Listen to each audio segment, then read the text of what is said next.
कारण अजित पवारांच्या राष्ट्रवादीनं महायुतीमध्ये 70 जागांचा आग्रह धरलाय। यामध्ये मराठवाड्यातील पाथरी, जालना शहर, घनसावंगी, गंगापूर, उस्मानाबाद, कळंब या मतदारसंघांवरही त्यांनी दावा केलाय।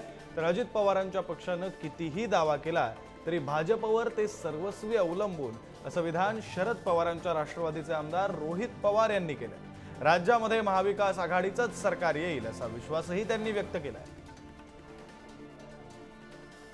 महायुतीमध्ये अजित पवारांनी जवळपास 70 जागांवर दावा या ठिकाणी केला आहे की 70 जागा विधानसभेच्या हवेतच।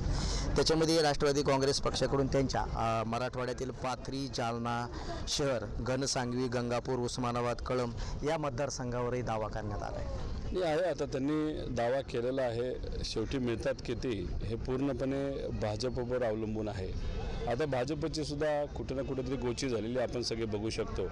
कारण का भाजपला आकड्यानुसार मोठा पक्ष आपण आहोत असं वाटत होतं, पण आज तसं नाही आहे। आज शिंदे गटाची ताकद वाढल्यासारखी वाटते। सत्तेत हे येत पण नाही ते आपल्या सगळ्यांना माहिती आहे। महाविकास आघाडीच या महाराष्ट्रामध्ये सत्तेत येणारी काळ्या दगडावरची पांढरी रेष आहे, पण याच्यामध्ये भाजपला जे वाटते ते तसं होताना दिसत नाही। त्यामुळे अडचण ही भाजपची सुद्धा होणार आहे, अजितदादांच्या पक्षाशी सुद्धा होणार आहे। आपण पाहिलं की आणखी एक महाराष्ट्रातील प्रकल्प गुजरातमध्ये गेला आहे, त्यासाठी 18,000 कोटी रुपयांची गुंतवणूक होते। महाराष्ट्र या देशामध्ये एक नंबरचा होता।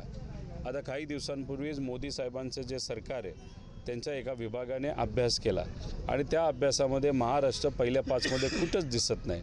त्यामुळे गेल्या 10 वर्षामध्ये भाजपचे केंद्रीय मंत्र्यांनी, नेत्यांनी आणि दुर्दैव असं की स्वाभिमान गमावलेल्या भाजपच्या महाराष्ट्रातल्या नेत्यांनी महाराष्ट्राचा विचार न करता फक्त गुजरातचा विचार केलेला आहे आणि त्या अनुषंगाने गुजरातचा विकास हा महाराष्ट्रापेक्षा कितीतरी पटीने वाढलेला आपण सर्वांनी बघितलेला आहे। याच्यात नुकसान राजकीय नेत्यांचं कधी होत नाही, पण युवांचं मोठ्या प्रमाणात आहे आणि महाराष्ट्राच्या युवांच्या भवितव्याचं नक्कीच नुकसान तिथं मोठ्या प्रमाणात झालं आहे असं आमचं मत आहे। जेवरे, अहमदनगर।